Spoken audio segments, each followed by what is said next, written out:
Allora, quindi te scrivi questo numero qua, batti invio, io l'ho scritto io, batti invio, e lui ti chiede la password. Vedi? Ci scrivi Santini 2021, dovresti anche dire di memorizzare, per venire via dallo schermo intero e tornare sul tuo computer, ci deve essere in alto, per venire via dallo schermo intero in linguettina. Computer, ci deve essere in alto, per venire via dallo schermo intero in linguettina. Se te ti metti con la freccia del mouse in alto, accende. Ci deve essere in alto, per venire via dallo schermo intero in linguettina. Se te ti metti con la freccia del mouse in alto, accende. Ci deve essere in alto, per venire via dallo schermo intero in linguettina. Col mouse al centro no, certo, ci deve essere in alto. The uncertainty faced by humanity is related to the environment. We know that our civilization is entering uncharted territory with no precedent in human history, and likely no precedent maybe in natural history as well, either in terms of climate change or loss of biodiversity that we are noting in the different reports, including from the UNESCO report. So today let us ask ourselves, and I think it's very important, is how advanced economies will be environmentally friendly, how they will cater for a broader sustainable development agenda. Something that we have to change our behavior and attitudes, and that will help us beat the challenges. Other thing that technology will save us. From my point of view, I think that we have to take into consideration both. And this has to be reflected in certification curricula. We have to look at the job-specific skills that are related to environmental sustainability, but we have also to include the new attitude, new behavior that will affect us as citizens, and the workers are also citizens. So, dear colleagues, the Sustainable Development Agenda must remain our compass. In particular, Sustainable Development Goal 4, when we speak about lifelong learning, Sustainable Development 8, when we speak about inclusive growth and decent work, and I'm sure my colleagues Geneva soon will refer to that in his intervention. Maybe from a vocational training and skills development perspective, we can see that there are some lessons that we have to take, and I would like to focus on them. First of all, we have to take the right basic lens. And when we are speaking about the skills, we have to speak about individuals. It has to be human-centered. And we think that every education and training system should ensure that every person can learn, work, and thrive in the economy. Lifelong learning system should serve youth access to learning opportunities linked to jobs, entrepreneurship, and economic opportunities, including the jobs of the future in advanced sectors. In particular in green and digital economies, creative industries, or other sustainable sectors. Similarly, national education and training systems should support including senior citizens' lifelong learning opportunities for work and life. System will need to develop tools and resources, including tools such as youth guarantee, individual learning account. Digital technology will be able to support personalized, adaptive, and flexible learning processes and pathways, and enhance the ability to facilitate learning through a wide range of learning spaces. We need also to look at reskilling and upskilling opportunities, and I would like to mention some examples. For example, if we take the learning account in France, where since 2015, by now around 1 million persons participated in and benefited from the scheme. Same when we speak about Singapore with the Futures Skills Initiative. More recently in Japan, where the 100-year life vision is about lifelong learning, including after retirement. We also need a credentialing ecosystem that can replace rigid qualification systems and help unbundle the institutional monopolies that often come with them. Quality assured credentials, including micro-credentials from education training programs outside traditional education and training, will be needed. And we need to support the development of an ecosystem of credentialing that will be catering for lifelong learning opportunities for all. Let me add an economic dimension of it. Every economy will have to ensure it which leverages the skills towards sustainable patterns. Economies do better when everyone has a chance to succeed. And paradoxically, for a long time, we're thinking that there is I would say, confrontation between an economic lens and an equitable and inclusive lens. But it turns out from the data we see, when an economy is inclusive, when it is taking into account the most disadvantages, it's an economy that can thrive. And advanced sectors and advanced sectors in the economy will have to also to be inclusive. The role of the private sector is central in this. It has to express the skills needs, it has to offer work-based learning opportunities, investing in skilling, reskilling and upskilling, and recognizing and certifying and valuing the skills and qualifications acquired by workers. Let me finish by a societal perspective of the discussion that we will have today on economy. Job-specific skills have to be complemented by other set of skills. We speak a lot about transversal skills, and some of them are related to problem solving, to communication, new skills that are coming that we didn't discuss before the COVID, like the well-being skills. But I think it's important that we add to this set of skills what I would call citizenship skills. It's about engaging in society. It's about how we build the skills for workers and individuals that can engage in their society actively. Either for sustainability, for participation in their society, and for a society that are inclusive. And unfortunately, when we speak about the skills dimension, we tend to neglect these aspects. But they are decisive, including for productivity. The well-being of workers can advance the productivity in the economy and in advanced sectors. The respect of the labor rights can advance the productivity and the competitiveness of advanced sectors. So we have to take also into account the social dimension and those skills that we tend to neglect, unfortunately, when we discuss. Let me sum up. We are faced with major challenges that we try to and we tend to characterize around digital transformation, sustainable and green economic dimension. And advanced sectors will have to cater about that. But the Sustainable Development Agenda is not only about those aspects, it's also about gender equality. Today, we know that the data we have, including the most advanced economies, women are less paid than men. It's part of the Sustainable Development Agenda, SDG 5. Poverty is one of the problems.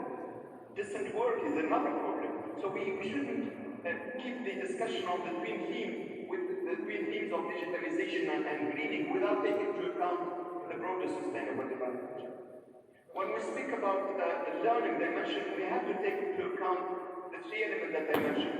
The economic demand and the role of and the demand for skills from those sectors, their contribution to the upskilling, reskilling, and placing lifelong learning perspective. We have to take also the individual demand and the role and the importance of human-centered and learner-centered and worker-centered approach. And third, we shouldn't detach the economic dimension from that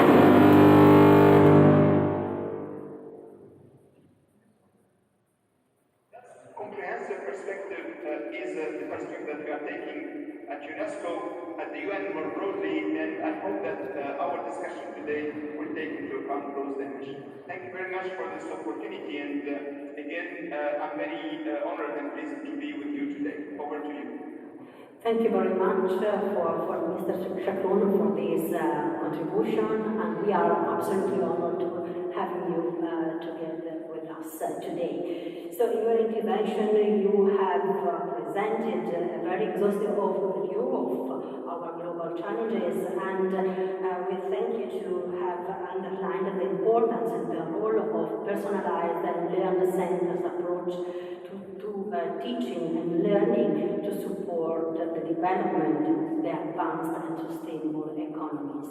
So now we can go on, and we know that Mr. Reddy is connected. So I'm going to leave the floor to Mr. Srinivasan Reddy, Chief Skills and Employability, ILO.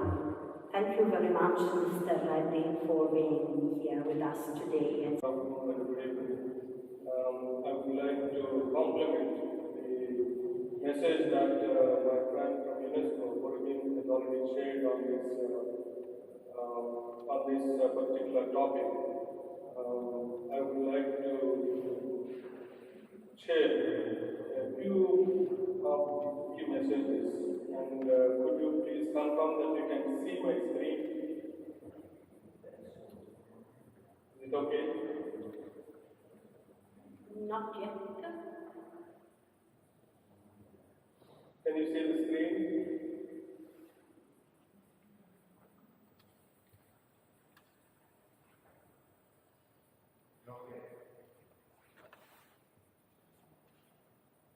Is it okay? Then Giovanni, can you confirm you can see the screen? No, we can't see the screen now. No? No. No. Probably it's on your second monitor, if you have two monitors. Or no, you are not sharing yet. We see only your camera.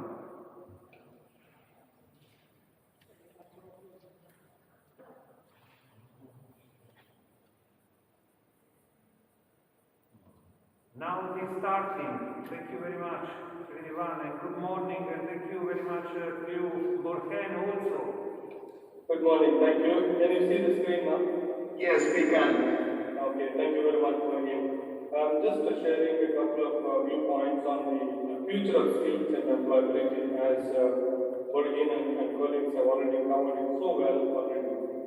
Just want to share the perspectives of how the different global mega drivers are affecting the field of jobs and skills. So the key question before all of us is, what are the jobs? Changing nature of jobs, and therefore what skills are required for the present markets but also the future markets.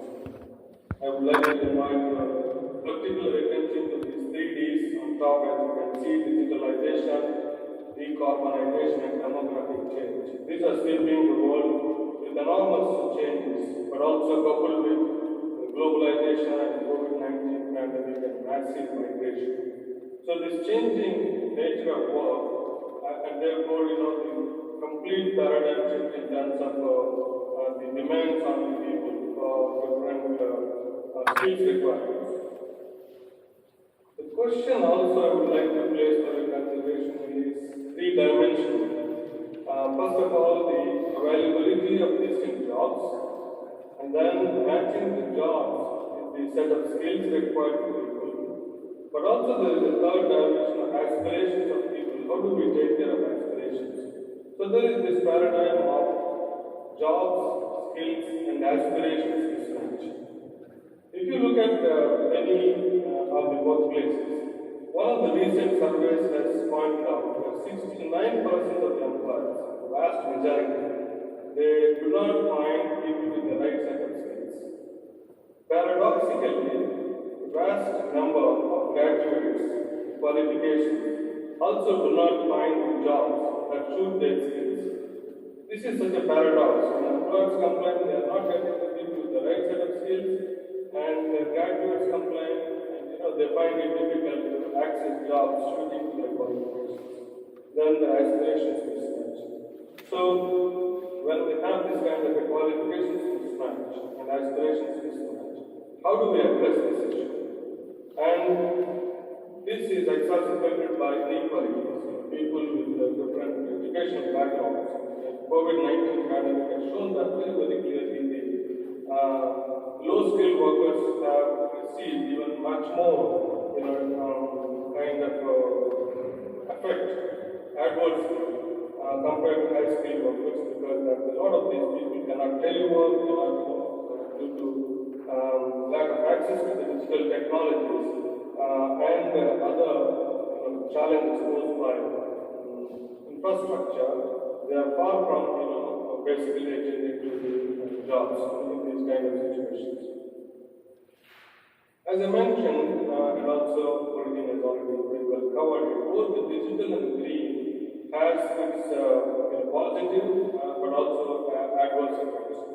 particularly if you see, for example, the digital revolution or the digital transition would actually create a lot of new jobs, but also it has impact on the skill levels.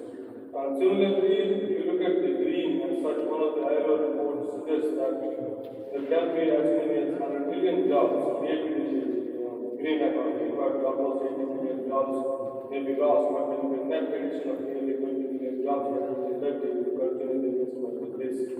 So, this transition, but also for the new set of new economies, the digital, green, and green economies, how do we empower people with the right set of skills? This is where the whole issue of lifelong learning, reskilling and upskilling is so fundamental. But keeping people at the center. So the human-centered approach for lifelong learning and reskilling and upskilling is so critical. And that is how we really need to invest and increase investment in skills and lifelong learning. There is also a need to consider a paradigm shift of organizing the education from initial education only to lifelong learning as the organizing principle of education and skills development. As we have seen, some of the countries are already taking very good steps in providing opportunities for all people to be able to acquire reskilling and upskilling as part of the lifelong learning. France was mentioned, opportunities also provided by a few countries that are already showing the direction of really organizing the skills, reskills and upskilling. Also very important is to promote the opportunities for flexible learning options. People learning options and the training options are changing. Wherever, whenever, at their will and pleasure, people should be able to acquire skills. And how can we promote recognition of those skills? So flexible and dynamic assessment and recognition of skills that they can show to the employers and make use of it. There is still quite a substantial vacuum in this whole knowledge base of skills recognition, micro-credentials, for example. How can we really promote affordable, credible, and universal dynamic skills recognition systems to micro-credentials and various fields that count towards qualifications that are accepted by the labor market, that people can use those skills. So I think for these innovation is very important. Promoting innovative methods, promote lifelong learning, flexible learning options, skills recognition, and keeping people at the center is fundamental. That is why it is very, very important. All of this is inclusive skills development, leaving no one behind. So, how do we ensure that people, particularly with disadvantaged backgrounds, have access to skills and lifelong learning? We have seen during the COVID pandemic, there is a very clear digital divide that has emerged. The world that can telework and the world that cannot telework. The world that can attend to online learning, but hundreds of millions of children and adults, they are far from online learning because they have no access to basic equipment, internet, bandwidth, and basic tools and experience. How can we promote access without taking much time so that the digital divide is reached? Similarly, in order to equip people also, we need to see and promote access to social protection and employment services.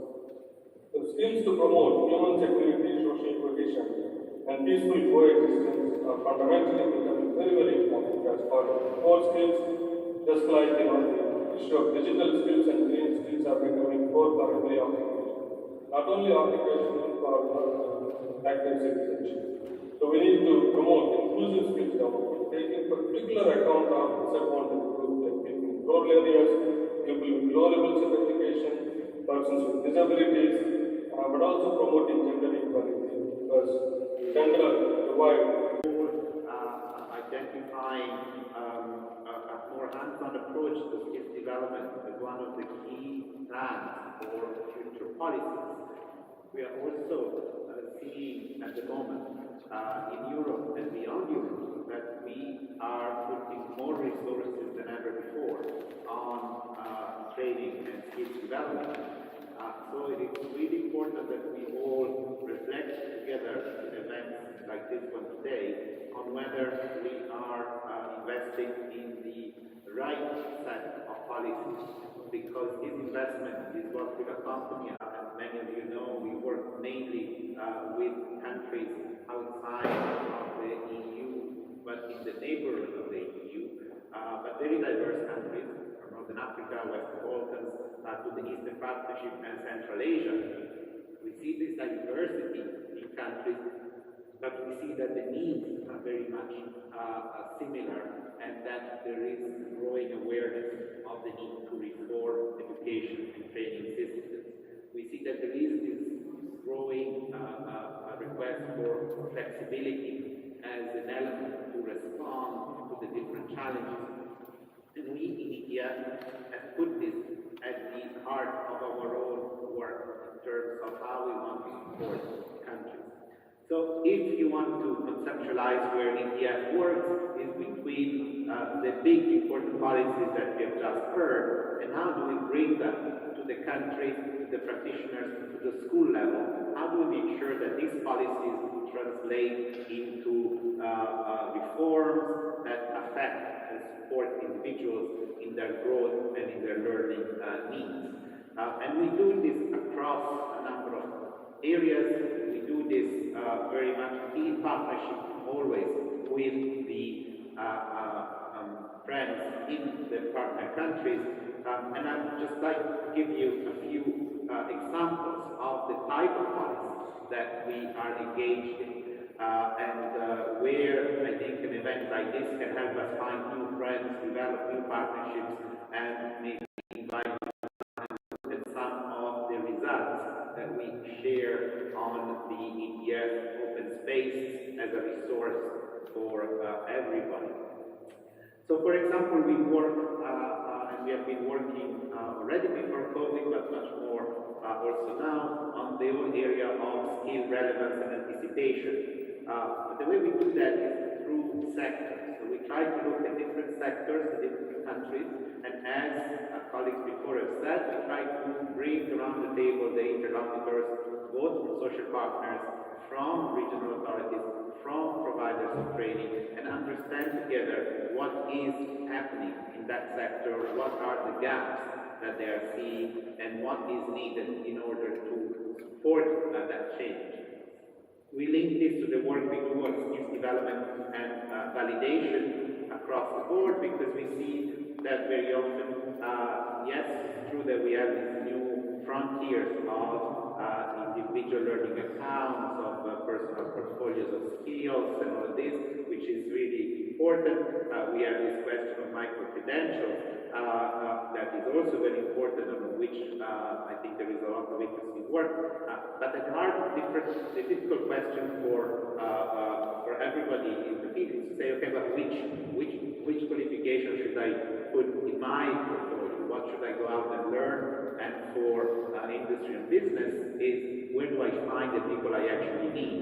And we see this in many different areas of our work, where we see that there is a growing need to create new types of profiles of competencies, which is not necessarily doesn't necessarily mean that what was told before is not relevant, but it has to be recombined to create those which are then relevant and used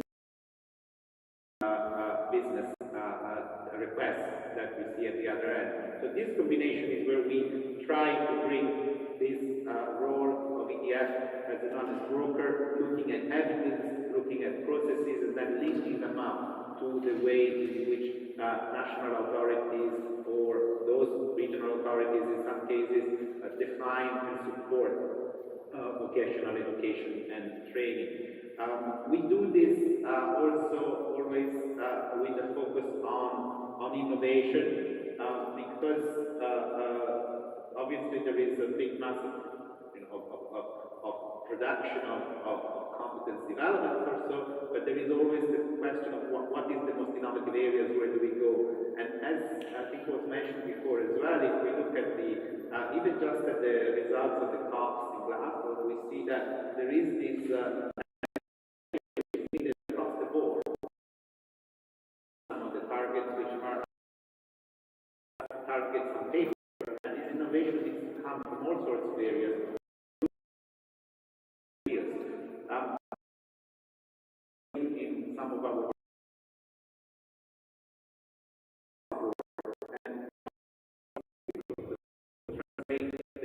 practice industry. So in our in some of the sectors we're doing that. But the challenge is then to translate this innovation which is taking place in one factory, in one area, in one region, and say, okay, this is good, let's scale it up and bring it to others. So that's where we also in India try to create this bridge of ideas, and this bridge of ideas which goes really back and forth between the European Union and all the countries that we work with and that we have around. So again, congratulations to bring together such an international group of speakers at this event, because that's where we can learn from each other and see what's needed around the globe. If I focus now on some of the examples that we have seen that work particularly well in our work, we see that we need to also bring all the responsible partners around the table to look more at the medium term, so to look a little bit beyond the current cycle and the current business cycle, because it's true that technical skills are changing fast, but it's also true that there are many people who are already trying to adapt, and we should not be shy of using evidence in different ways. So what we are looking at, and what I think is useful to continue focusing for us in this area, is to look at data methodology.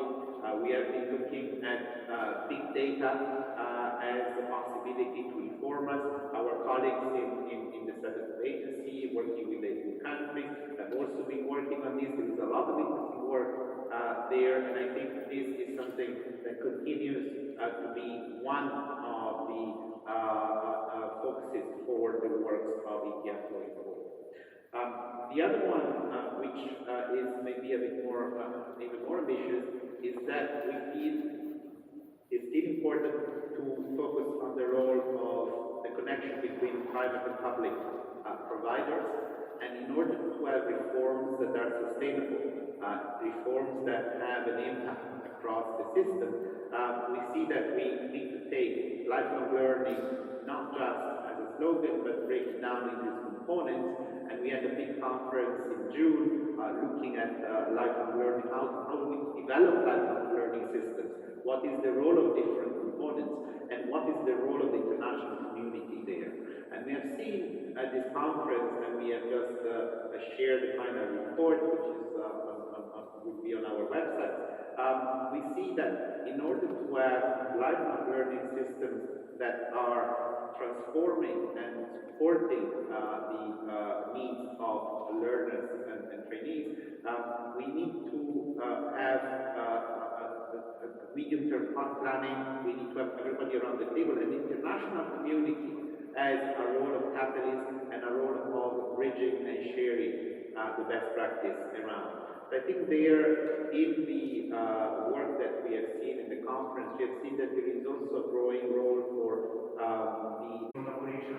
I'm very thankful for this. I would say that we have some line that in some regard it is parallel but also overlaps. We know that our sister network, the Network for Excellence, launched by ETF, is a very important experience that we try to valorize with our members, within our members, to make them to benefit from this reality.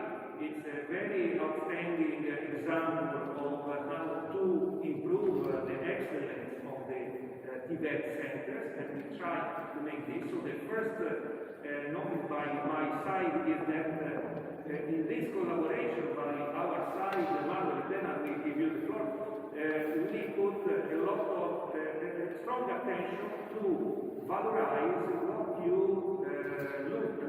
what you develop in any network, in your network, and to make it available even for our members. So in the same way, we try to offer to you and to your members the possibility to interact with our network members and to take advantage of what we try to produce. So then I will go, of course, more in deep what are the tools that we set, etc. But now I have a question for you, Manuel. What are you looking for in this triangular collaboration with ADB and Skillman network? What is your idea of this collaboration? Thank you, Giovanni. Yes, well, indeed. I prepared also a presentation, but I think let's go to discuss. I totally agree with you. Well, what we look, when we started NA, it was an internal motivation also for the ETS experience.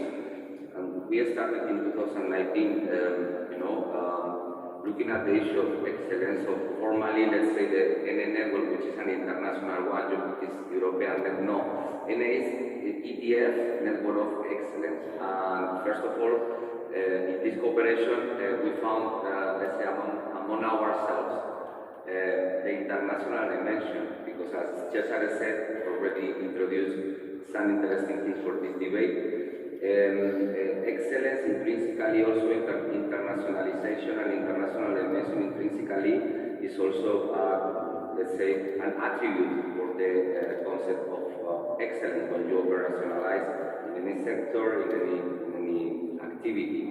So we found that in this cooperation, indeed, so our network, which is an international one composed by ETF partner countries, some European member states, and also now some African countries. Your network is also very relevant for us. When we started to explore, let's say, the concept and how to operationalize, we found also Skillman as a potential good partner, and I am also very happy to be here with you also, because we work together every week, almost every week we meet each other and discuss how to go ahead. And also, the Asian Development Bank is a very important actor representing, let's say, a transnational approach in Asia. We found each other there with different developments, with the approach that you have for Skillman, more focusing on some European also experiences. We have the capacity to engage, our partner countries, which is also, let's say, the more important role, or I would say, added value that we can bring here. Also as an agency of the European Union, but also because we work very closely with the European Union, and every day we work more closely, in particular in the Erasmus Plus program, and this is a transnational also approach on which, the concept of the platform of excellence is something that is becoming an international activity, because we found, centers at national level, and centers in different countries, but now also we go beyond, and perhaps we can foresee the debate of setting up international platforms of vocational excellence. Hope I answered your question. Absolutely, it's great to hear your point. It's very nice for me to hear your point of view, because sometimes you think that settings and arrangements that you create are good for everybody. The confirmation that there are common interests, common views, and mutual appreciation are always good, to reinforce even this collaboration that involve several different persons from several countries, and promise to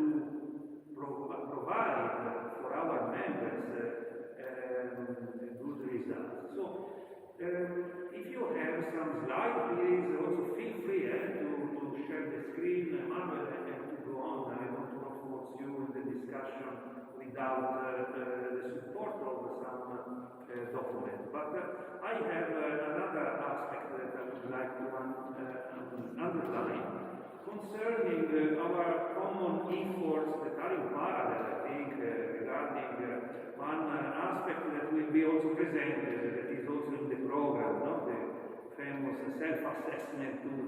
It's very tiring with this mask to interact, sorry.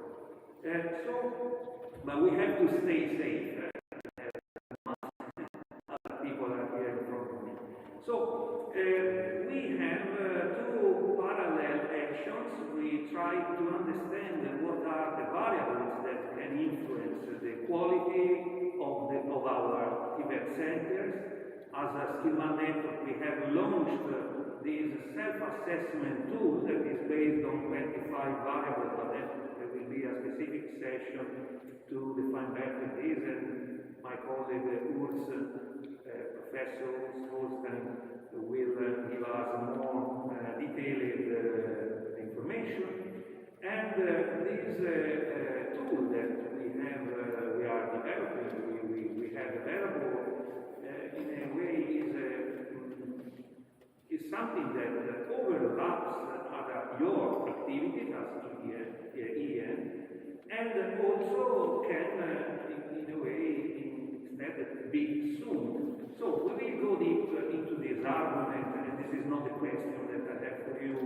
We will go deep in this during the specific session dedicated to the assessment tools that we offer. But the question is, how do you see to manage this collaboration in the sense that we can zoom the efforts, keeping two different tools alive in parallel, but having reciprocal advantages for our members? How they could, in your idea, how they could take advantage having these systems that run, I know, in different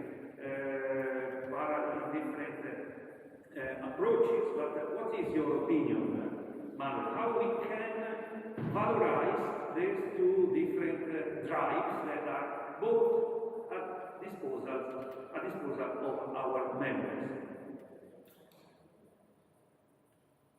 Thank you, Giovanni. Yes, indeed. One of the, let's say, binding knowledge tools that we have also in NE when members are joining the network is our self-assessment tool, which, let's say, is a tool to self-assess exactly. The Center of Excellence stage of development, according to their own perception, how they align their own development with that of other members of the network. So this tool that we have also, just to collect evidence, we have around 120 indicators across 7 dimensions. I have to say that you mentioned that our main thematic dimensions in NE are, I'm going to refresh the debate on the thematic approaches that NE have. We have education and business collaboration and cooperation, pedagogy and professional development, autonomy, institutional improvement and resources, lifelong learning and vocational education, digitalization, which is, let's say, one of our common grounds also when we found each other, and going green, supporting sustainable goals. We are launching also an initiative in social inclusion and equity that we are going to try to make a specific module on that. And also we are fine-tuning a module in entrepreneurial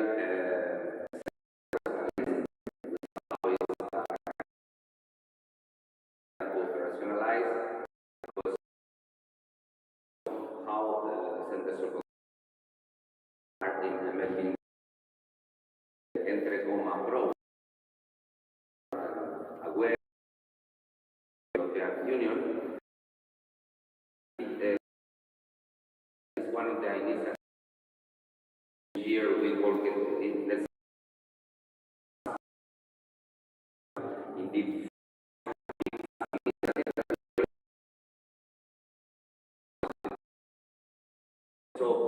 we start this partnership, we rely on our self-assessment tool.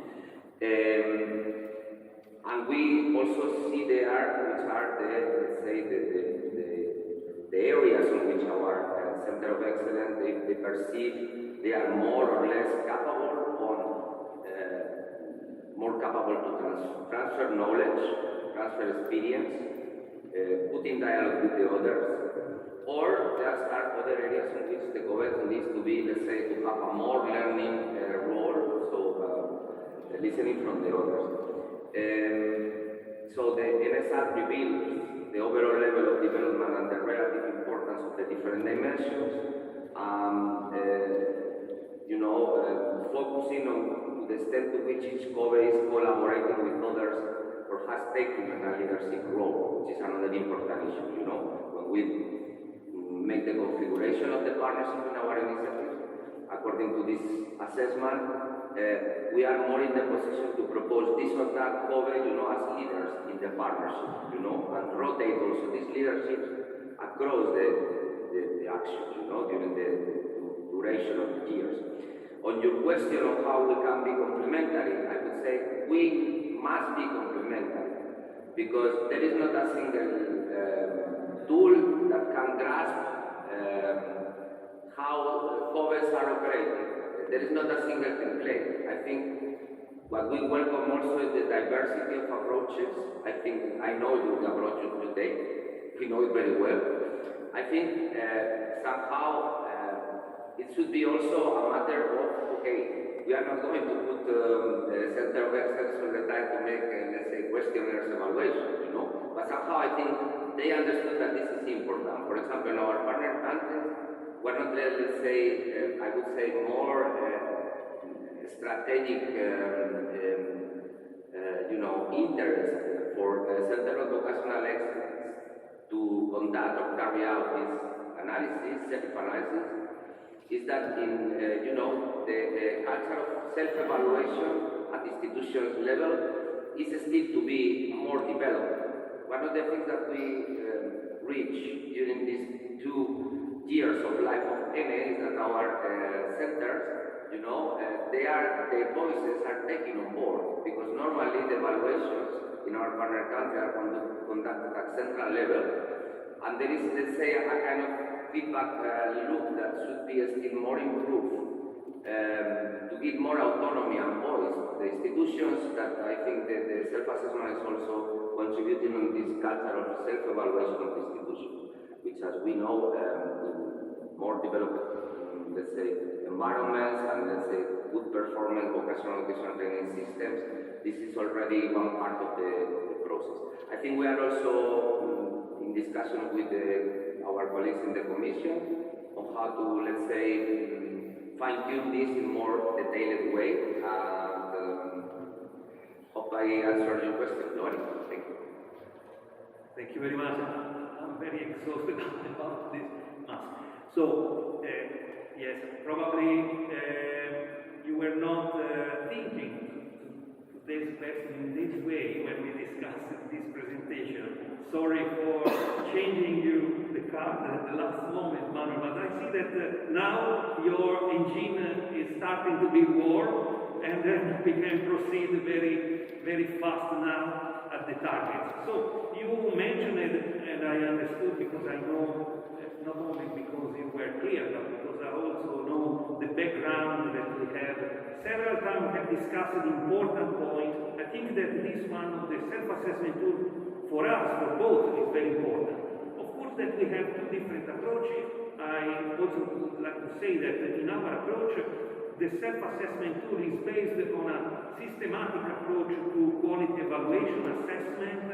We need to work on defining better the 25 variables that we have selected from the literature to start to investigate how our Tibet centers provide services in terms of all the values that I have presented this morning. Unfortunately, the audio was bad, the screen was maybe not shared, but anyway, these are the excellence for all, the ethical impact that is very important for our network. We are bringing from the famous, for us, of course, declaration that we produced with the Skillman Forum 2019, and we are proceeding in this regard on the basis of a very good, strong glue that we have put, that is the common ethical values referred to the 17 development goals of the United Nations. So we discussed many times, and I would like to bring you also on other topics like the digitization of our centers. I know that you represent a very strong team, and this is also another aspect I would like to highlight to our audience, because probably someone could think how can be a collaboration among such two different realities. Because in one side you have a network of that is quite consistent in terms of countries covered. We have plus than 90 countries, but of course that the collaboration is only based on voluntary approach, voluntary efforts. So our members put their own time and their own resources on voluntary basis. They are not sourced for a specific activity, and they look to contribute to a mission that we have discussed. We have groups that are called, peer learning clubs, where practitioners, experts, so teachers, professionals, collaborate to source this debate and to identify solutions. And as you experimented personally, we provide to collect these members and to bring them to interactions with organizations like your organization, with you, with your colleagues, with Nino. We collaborate many times on the field, putting together our stakeholders, our members, our board members, and our normal members that have something to say, have something to bring on the table to discuss, and we bring them to you. So, in one side we have a network, modest network, I would say, that bring stakeholders. In the other side we have outstanding experts. We have a very powerful organization that, in terms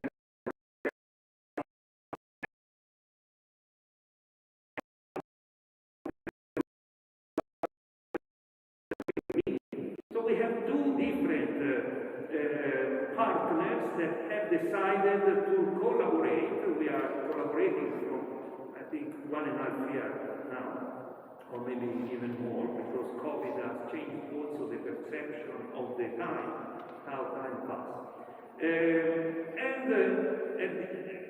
On the table we bring instances, we bring point of views, and in some cases, of course, we also bring expertise. But in the other side, we have powerful, we have media, we have very strong organization able to implement concrete researches and so on. So we take advantage from you. How you take advantage from our members?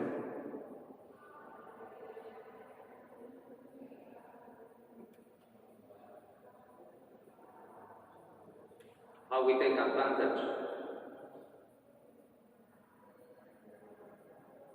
Your microphone probably. I lost with the echo. Sorry? Sorry. So the idea is that we have two different organizations that decided to collaborate. In one side you have stakeholders from the network that brings instances and have different roles in the society, but mostly, of course, they belong to the Tibet sector. They are, in some way, professional. Sometimes they can be professionals, they can be practitioners, they can be teachers, they can be learners. So they can have various roles. But in the other side, we have researchers, we have officers from an official body of the European Commission. So what is your perception on how do you get advantage? Because by our side, I said that we have this very important opportunity to collaborate with you, to take benefit from your researches. to take benefit from your investigations, from your survey. So we have, and to take benefit, of course, in the interaction with you, and we put our members in connection with you, in interaction with you, of course, that we have, at that time, we have an immediate feedback in terms of learning outcomes, I would say, so the advantages that can be taken from the ones that have these opportunities. So our members take advantage from the contact with you because you represent the research, you bring the solution in a way, and you bring the know-how. And so what is the part of the mirror by your side, what do you see in this collaboration with practitioners, with teachers, professors, and so on, tutors? Thank you, Giovanni. Now I think I get the right point of your question. Building again on the self-assessment tool, so we have 3 levels: Center of Vocational Excellence in our network, self-assess, which are foundational, developing, and mature. We have a picture, and in let's say the last. The first wave of self-assessment tool that we conducted, we found that our members, from 72 members that participated in this first wave, the second wave is in the open yet. We found that the issue of education and business cooperation, pedagogy, and professional development and autonomy, are the areas in which centers feel more secure and mature to help others. On the other side, going green and lifelong learning are still the areas on which our centers perceive they have a lot of things to learn. So having this picture and also following your question, what we do with our members try, as I said before, to engage them in the different, developmental partnerships on the different areas that we have. We did one in work-based learning, role-based learning and COVES, one in autonomy, that is also in the second partner we just launched. One we just launched on digitization of teaching and learning. Another one in going green and sustainable development, and another one in inclusion and equity. So these are the main recipients of which we can engage our members. But going deeper to your question, so I think what we envision is that also in these partnerships and our members, we touch an issue that is very important for us. So it's the transmission. According to the level of, let's say, or self-assessment, how prepared I am to transmit, or I consider this is a good practice, I transmit it, I want to learn from the others. So for us, the ambition is transmitting excellence. Why? For simple reason that also Cesare highlighted before. So our approach to excellence is inclusive. So we, using the intelligence of, nominated centers that compose our network, we ambition, that we transmit excellence to other parts of the network. In countries, at international level, at sectorial level, so it is there our ambition. So this is our goal. So I think the transmission that can be, let's say, according to our vision and position on the debate of excellence worldwide, there are several forms in which we understand that our members can develop. But one of the important things is that collaboration between the schools is one of the ways. One of the ways is also autonomy is a driver. Projects and innovation, sharing innovation. So because, for example, we are now jumping in the Industrial Revolution 5.0. I think I am not so sure if we understood the 4.0 the 4.0, but we are jumping to the 5.1. So I think these are the challenges that I think we have ahead, and this is for that also we engage together our centers, and one important thing is how to build this vision also for our members in the network on how they can influence policy reforms. Not only, acting as a practitioner, learning as a practitioner, but of course they are also, we have to create this vision, sharing this vision with our centers, that they will be also recipients for informing future policy reforms on vocational education all over the world. I hope I answered your question. Absolutely. I think there is not a specific question. I'm trying to give you inputs because I know that you have a so vast, so large experience, and every time I discover something that is new by your side, and I try just to introduce it. And I would like to close this chapter before to pass to the next one. I have in mind to bring you on the digitization field.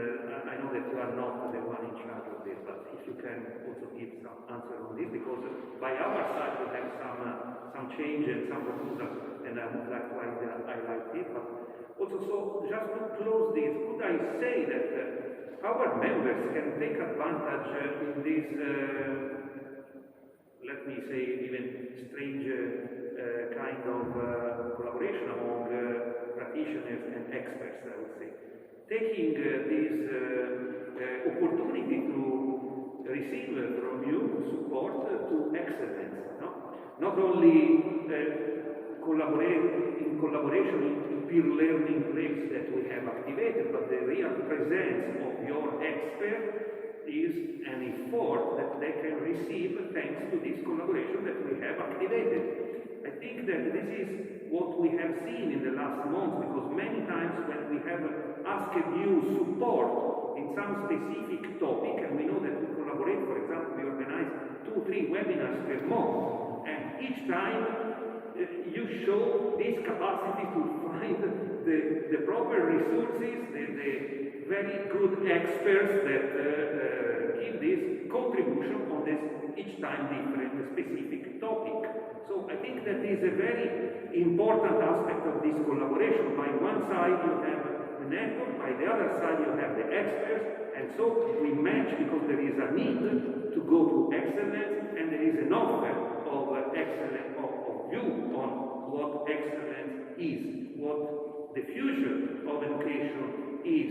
In this regard, we have involved tens of your experts in these webinars that are organized together, and I think that we produce together a very high value in this regard. So these webinars are a product that is very important in my opinion, because they talk directly to the ones that have needs, and you bring the best expertise available to our members, and not only, of course, because the webinars can be accessed by anyone, but in our regard, this collaboration is very providing. So in the last period, we thought that all the activities that we were doing had to be valorized also, not only as individual webinars. So we tried to design a digital platform to make this aspect concrete, implementing a Moodle application that is an open source. I think majority of the connected person now, because belonging to education sector, probably they know it. And we have installed in this platform some aspect that we think very important. I was talking this morning in the introduction in my speech, the aspect of the credentials. So we have connected this to the new Europass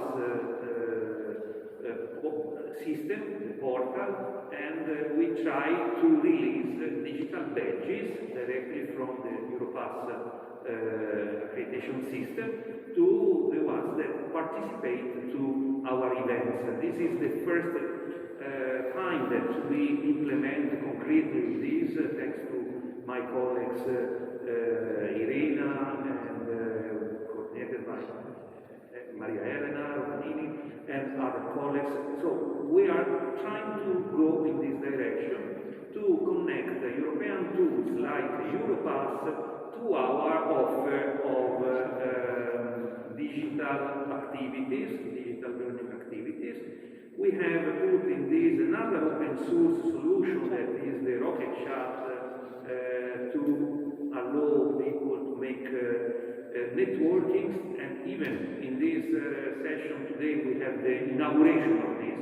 But this will be the model for the next period of our offer in terms of webinars and collaborating online, live collaboration online using this platform. It's also provided, as probably the people connected are seeing, of other solutions. So we try to create a digital environment where learning is benefited, is provoked, not only of course with presentation, but with continuous interactions. As you know, we have Desper Learning Grids that collaborate on another platform, that is a Basecamp. This is not open source, it's a proprietary platform.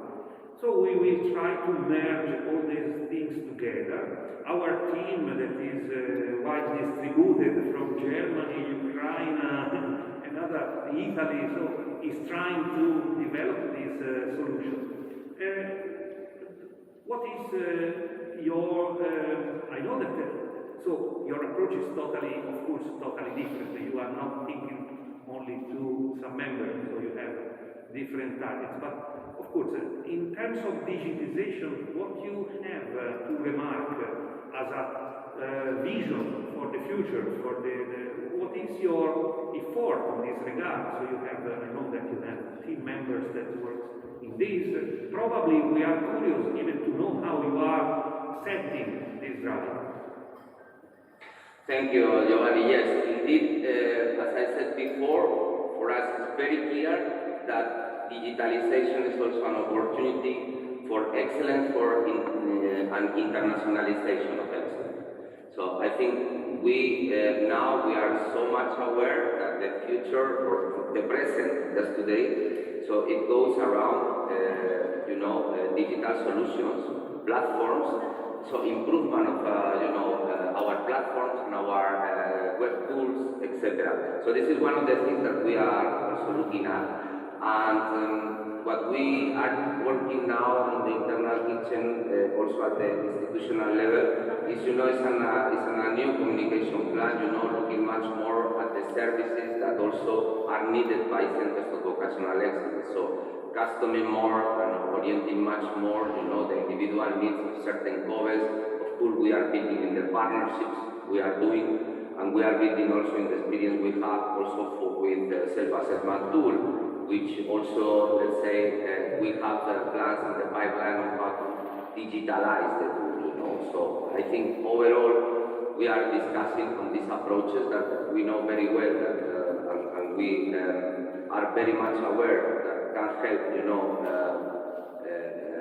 internationalizing excellence, in platform approaches among different members. And engaging different type of stakeholders, including our role as an organization, etc. And in the other hand, we have to look also, at the how, happens internationalization and excellence. And excellence is without borders. Basically, we will have to support in our communication strategy, the voices of the COVEs. Also for interact among themselves, because also in NN, so our role is to manage this network, but also what we ambition is that COVEs, become also autonomous to interact among themselves, for doing projects together, other projects together, profiting, funding opportunities for different programs, profiting also, their experience to,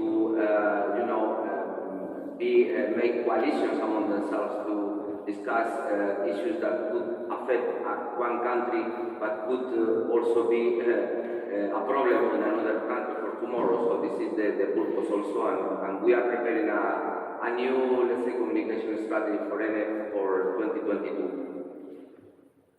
Thank you. Thank you very much. I think that in such complexity we are trying to clarify some aspects, but of course the collaboration, the triangular collaboration is very, is deep, is composed by very different and several different aspects that we cannot clarify all. Unfortunately, Dr. Iagana was not connected, so we didn't say much regarding the collaboration with ADB. We have taken the floor to talk about each other.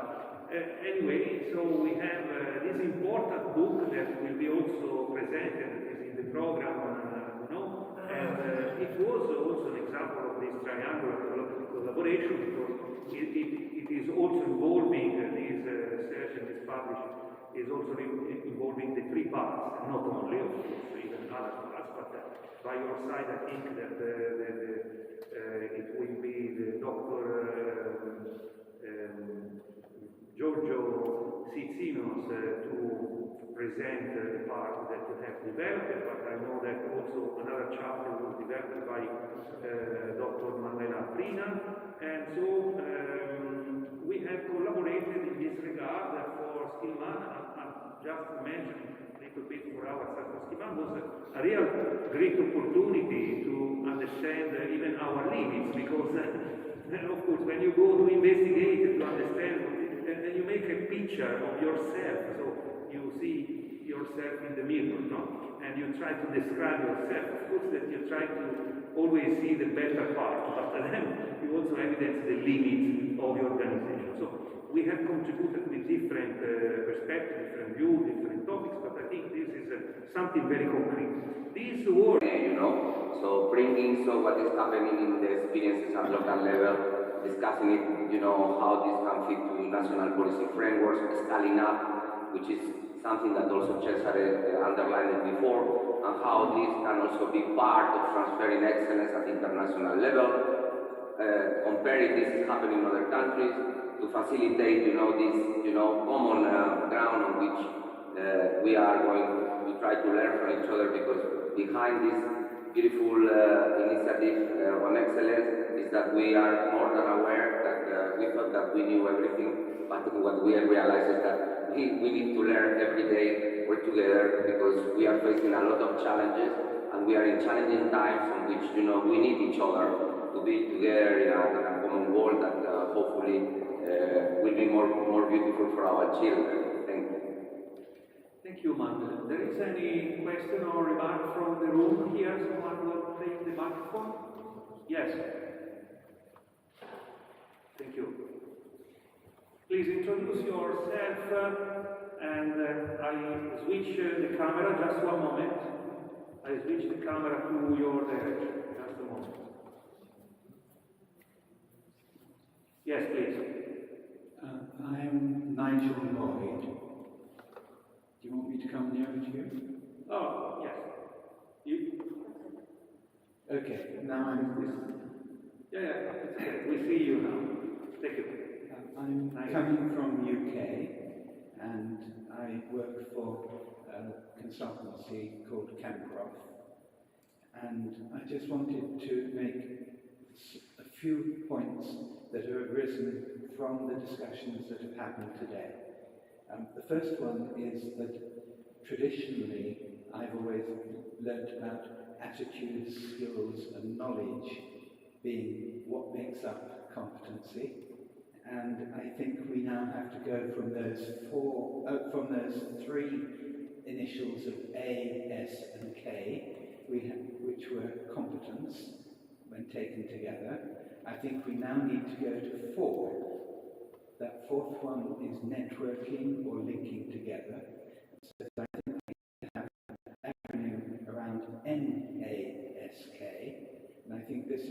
very important in the future. It's a new model. So that was one thing I wanted to feedback. A second one is that in promoting links, then clearly diversity and equity are very important because we get that variety that leads to innovation, and it also gives greater robustness of what we develop. It's very easy being in a small cocoon and thinking how excellent one is, but the robustness comes from having people from outside the cocoon developing things together.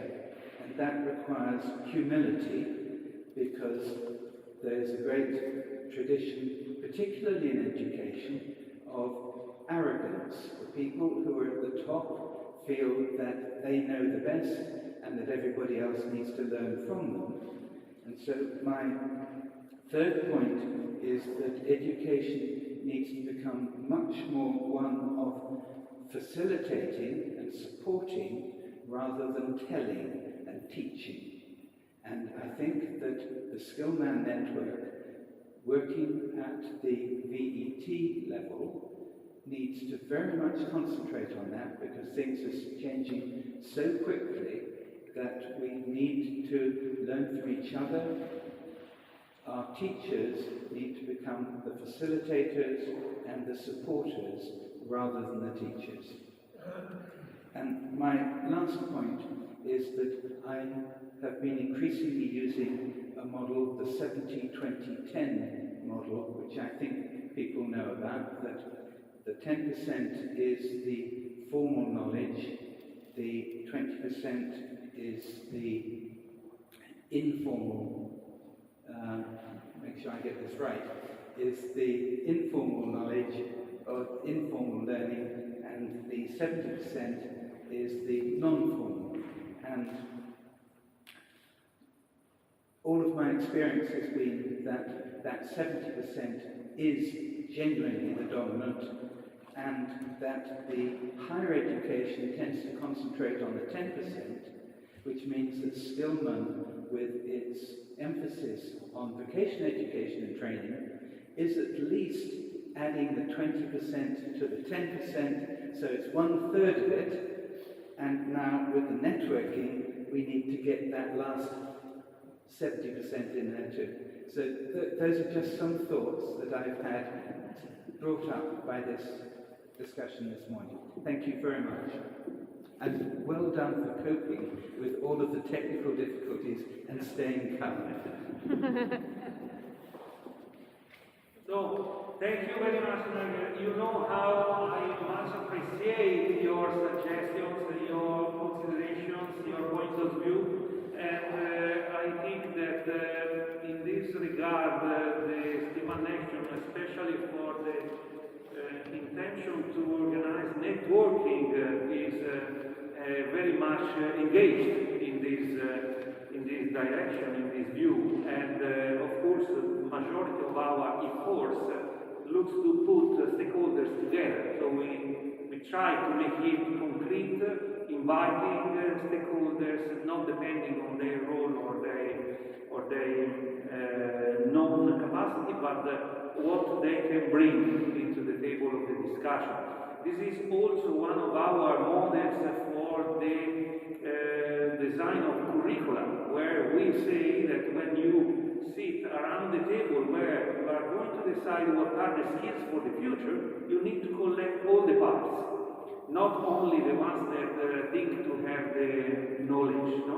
But all the contributions are relevant, because the curricula of today are the society of tomorrow.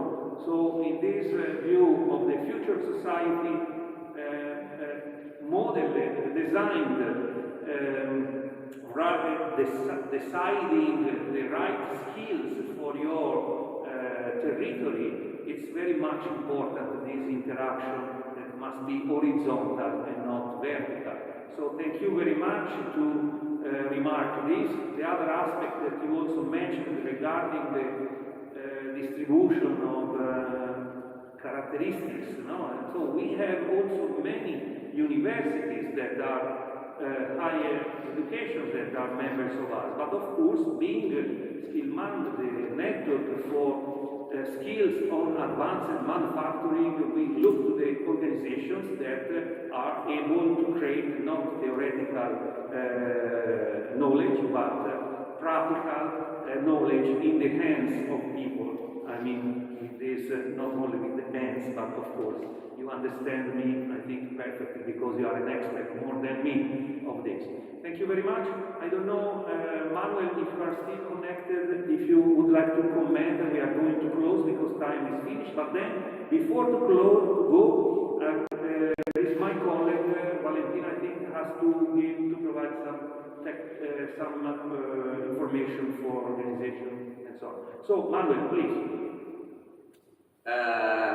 Nothing else. I think only thank you, all colleagues. Congratulations for this forum, the organization, hard work you are doing. Pleasure to be here, and we are in the network.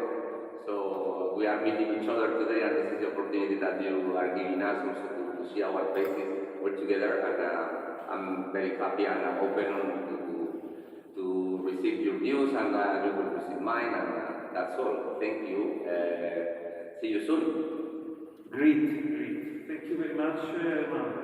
So, before to leave, we have this communication from my colleague. Okay, can you hear me? Can you move to the camera so I can switch to the front camera here? Sure, I can. The front camera for Valentina. Okay. Before the operation and the communication, thank you very much to the experts that have taken part this morning. It was already done by a colleague, but I want personally also be thankful for their contribution. I know how much they are busy, and the fact that they have allowed us to benefit from their own experience and professionalism is very much appreciated. I'm very honored about this ability, and of course, at the name of the network, I want to thank you very much.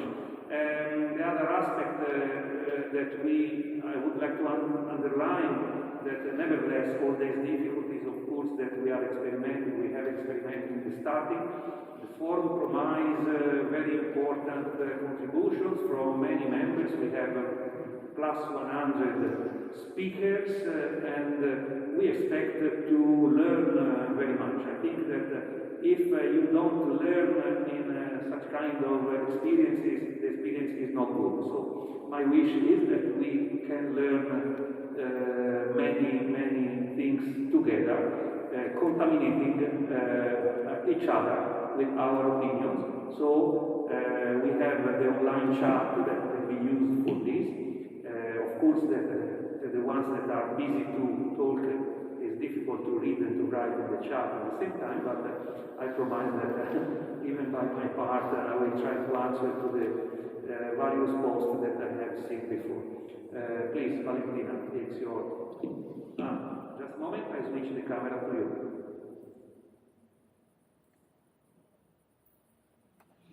Yes, okay, so it's almost 1, so it's lunchtime, and after this hectic and very interesting opening session of this morning, I think it's time for us to get some refreshment and go for lunch. So this would be the end of this morning session. Thanks again to the authorities of Bologna and Emilia-Romagna for hosting us. Just one consideration from my side, because I am here in this beautiful place, and it's really beautiful to be surrounded by so much art. So that is an added value to all this atmosphere that is very beautiful to me. Also, we have many guests here from all over the world. We have our friends from Turkey, and we have people from the UK and other countries, and I see that not only European countries but also non-European countries. So thank you very much for taking the effort of reaching us today. Regarding the afternoon session, we will see you all at 2 p.m. So we have 1 hour to freshen up and to have something to eat. we will come back to the same place here, and we will have networking sessions. So this will be a space for all the participants online and on site to network a little bit, because it's also a big part that we would like to emphasize for this conference. So thank you very much for now. The people who are connecting again online, please use the same link or just stay connected and just switch off your camera and your microphone. And I'll see you all in about 1 hour then. Enjoy your lunch and see you later. Thank you.